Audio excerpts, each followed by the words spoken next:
Man, oh man, webheads, let me just tell you, this is the last most anticipated comics of the year for 2021. Where's the year gone?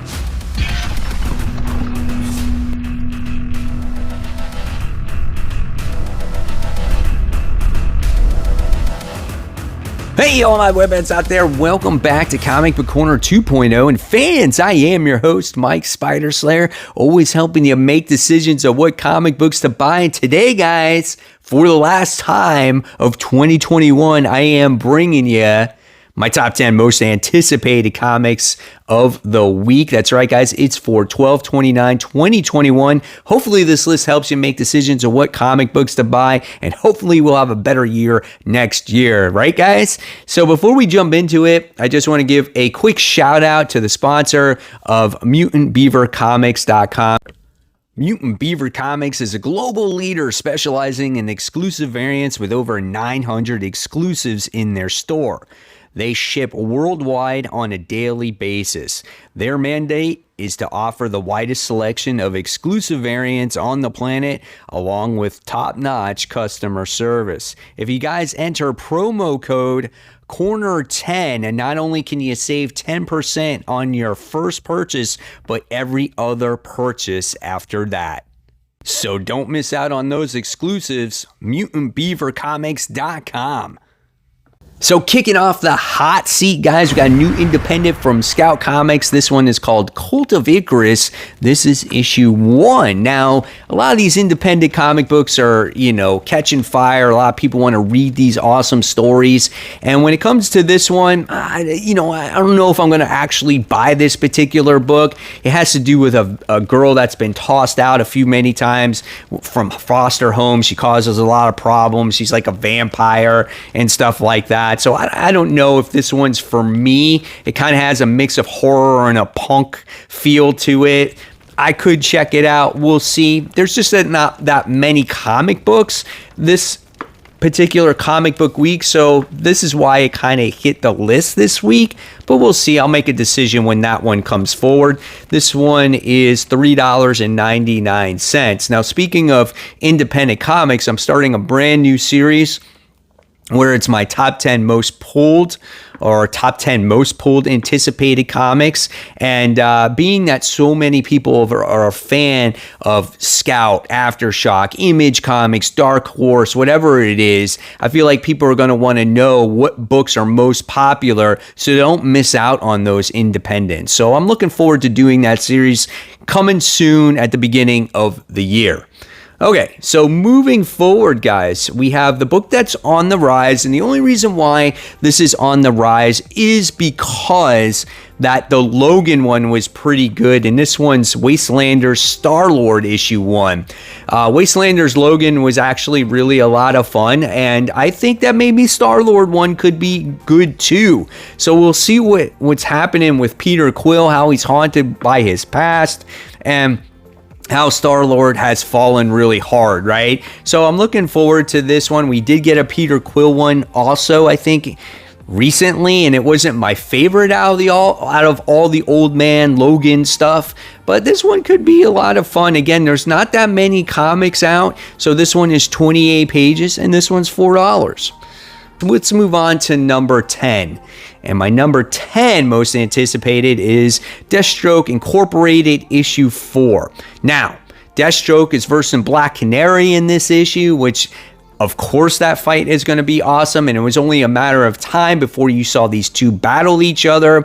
We wound up seeing Black Canary and Deathstroke actually working for this trust organization, and now it's kind of gone south. So we're going to see what the true motive is here with Black Canary, what the true motive is here with Deathstroke, and how this probably leads into all of Joshua Williamson's storylines going forward when it comes to Deathstroke and Robin and Batman and all that other stuff. So I'm looking forward to this one. The art is not my favorite, but the storytelling is okay. So we'll see what happens with issue 4. I liked issue 1, didn't like issue 2, liked issue 3. So we'll see what happens here. 32 pages, $4. Coming in at number 9, we have The Death of Doctor Strange. This is issue 4. This was lucky it was actually on the list, right? I've enjoyed the story, and I kind of enjoyed the mystery aspect about who the new Sorcerer Supreme was going to be, but we wound up getting that spoiled in the solicits. Why would you spoil something like that when this story is actually still going on? That doesn't make any sense. So it's so frustrating. Now, the only reason why I'm continuing with this story at this point is because I want to know who actually murdered Doctor Strange, and I do want to see how this concludes. You know, up until this point, this was a halfway decent story, and now it just took away some of that steam, that power that it had, because you're like, oh, well, I know who the new Doctor Strange is going to be, or the new Sorcerer Supreme is going to be, right? So that was kind of disappointing, but it's still an okay story, and it's 28 pages, $4. It's coming in at number 8. This is another book. Maybe I should have ranked this one lower. This is Detective Comics issue 1046. Fear State Aftermath. And this is also the other part of Foundation's conclusion. Fear State Aftermath. Bloody, broken, and beaten. Batman had a mission after the Joker War. Blah, blah, blah, blah, blah. Why do I care about Fear State anymore? It's over. Who cares? That ended in the Batman series. How do these two tie together? Like, it doesn't make sense how Detective ties into the main Batman story when it all took place in Batman. It just doesn't really make sense to me. I never really liked that anyway. So now we have an aftermath in the Detective Comics book where we've already freaking dealt with the Abyss. Like, we've moved on from that shit. So it's like, I don't know. It's like, I want to read it because I just want to see what it's really about, but I don't know. We'll see. Fear State Aftermath, 40 pages, $5. Maybe it shouldn't have been on my list. Move on to number 7. Number 7 is The Amazing Spider-Man. This is issue 3. This is what it says. The creator behind the biggest cover in the last decade is going to show you what he can do with one of the biggest Spider moments in decades. As Patrick Gleason writes and draws this issue, the webhead is facing unbeatable odds again. Can he rise to the occasion and save the day? Legacy numbering 884, 28 pages, $4. Why this one is number 7 on the list and maybe not number 10 or not even on the list? Again, because there wasn't that many comics coming out. And the one thing that it does have going for it is Patrick Gleason is doing the entire issue. So I have faith in Patrick Gleason because I loved what he did with the first Beyond story, and I loved his artwork in there. So hopefully he will duplicate that in this new 1-issue story or maybe 2-issue story arc, and we'll see how this story could hopefully finally progress. That's my biggest thing. People are saying, well, I've been enjoying the Beyond story, and I get it, and if you do, that's great. I'm not going to harp on you for it. This is all my opinion. You take it for what it's worth, but you got to agree with me when it comes to story progression. For the past, I don't know, 4 issues or 5 issues this has been going on now, like, nothing's happened. It's the same shit. It's like Ben Reilly gets yelled at from his people from the Beyond Corporation, and they threaten him. And then the next issue, he gets in trouble and they threaten him, and then he just fights a random villain. It's the same recycled story over and over. It's the stall tactic, right? And I just want something that means something. What's at stake for Ben Reilly?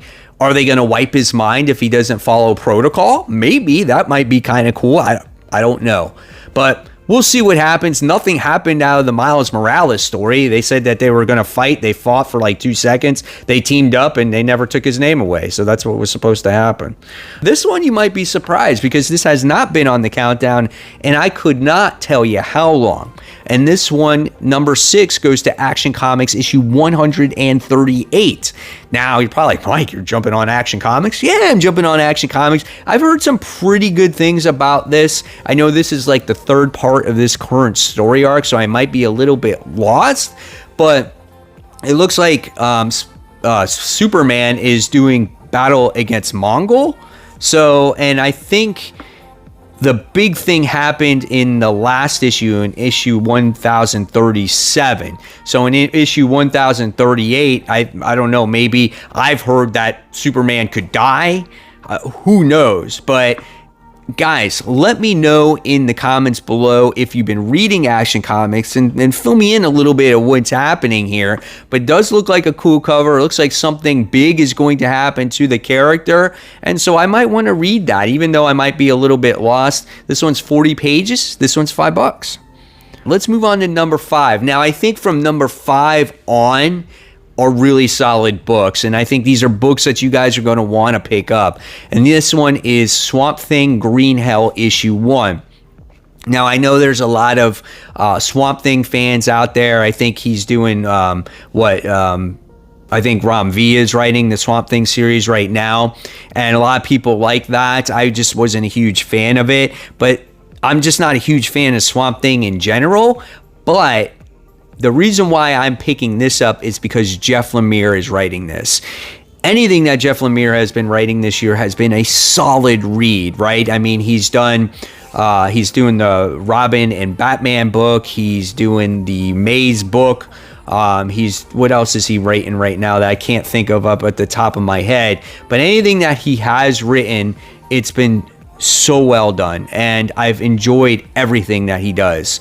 So I'm definitely going to give this one the benefit of the doubt, even though I'm not a huge fan of the character. I'm hoping for some good storytelling here. This is an oversized book. This is 48 pages. This one's $7.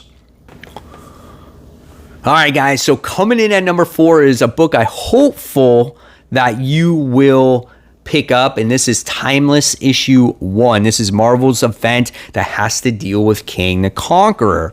So whatever happens, obviously time travel is going to be involved, right? Maybe there'll be variants of Kang, of course, and I think a lot of fans of the Disney Plus show Loki made people interested in Kang. So I think this is an event that a lot of people are going to want to check out. This is another oversized book. This is 52 pages, and this one is $6. So we'll see how this changes the Marvel Universe forever, right? All right, so now we're moving on to the top 3, and this one goes to Robin. This is issue 9. This, I think, is the conclusion now to the current story arc, and this has to deal with no longer the fighting between the characters, right? It looks like they have to do battle against the Lazarus demon. This was the whole reason why the tournament took place to begin with, right? When these characters are fighting each other and their souls left their bodies, it wound up going to this Lazarus demon. He rises amongst the Lazarus pits, and now our heroes are going to have to do battle against this creature.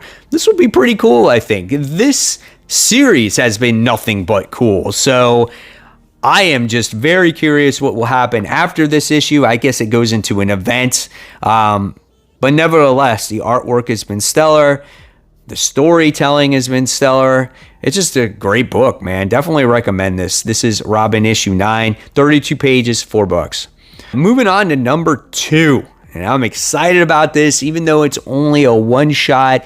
And this is Stray Dogs Dog Days issue 1. Now, I have told you guys that I'm not a fan of anthology books, and I'm not. However, when it comes to Stray Dogs, I'll push that to a side a little bit. So what this book has is a little bit of a story, I guess, of all the dogs. Like, they have all their own little short stories, and I guess maybe some of them can be horrific. I'm not 100% sure of that one, but this series this year was a hit. Everybody wanted Stray Dogs, right? And it was a phenomenal read about these dogs, and the artwork was gorgeous. It was like they sold so many copies because of their horror covers as well. So this is going to be a fun book to read, and it has a ton of variants. My God, this is the most variants that I've seen for a comic book to ever have, period. And I don't even know if I have enough time while I describe this book to show you all these variants. It's insane. This book is 48 pages, $5. I cannot wait for this. Who knows what covers you guys can actually get out of this book. All right, so moving on now to my number 1 most anticipated comic book for December 29th, 2021. Well, this one goes to Devil's Reign, issue 2 of 6. I love this first issue. I thought it was really good. Yes, it kind of reminded you of Civil War by putting in, instead of the Superhero Registration Act, we had the Powers Act, where you can't use your superpowers in broad daylight or nighttime for that matter, or you will be arrested and put into jail, because Wilson Fisk just thought that he could figure out who Daredevil was, and he knows that there's magic or something that was in place, and he couldn't figure it out. And then Daredevil basically gave him a smart-ass remark, and he's like, I'm pissed off. I'm done with you freaking superheroes, so now I'm going to enact that Powers Act, and you guys are going to be put arrested and all that other crap. It was a good book. I liked it. I liked the assembly of the Thunderbolts, and I can't wait for issue 2. I'm very curious to see what the book and series has to offer, how it kind of expands itself in the Marvel Universe. I dig this cover. You know, it's got Taskmaster and Ben Reilly Spider-Man on there. Like, dude, I think this is going to be a lot of fun. I can't wait to really see what happens here. So when it comes to Devil's Reign, this one's 28 pages, $5. So there you guys have it. I bumbled through this last most anticipated video of the year. Hopefully you guys enjoyed it. We'll do it all again next week, but talking about 2022. So if you like this video, please give it a thumbs up. Subscribe to the channel. Don't forget to hit the bell for notifications. And of course, guys, speaking of content, I got my top 10 comic book covers. We're in the final weeks before we vote for the final comic book cover of the year of who will win. So click on that so you can vote on that. And guys, keep buying, keep collecting. Most importantly, keep reading those comics. I'll see you in the next video. Take care, guys. Bye.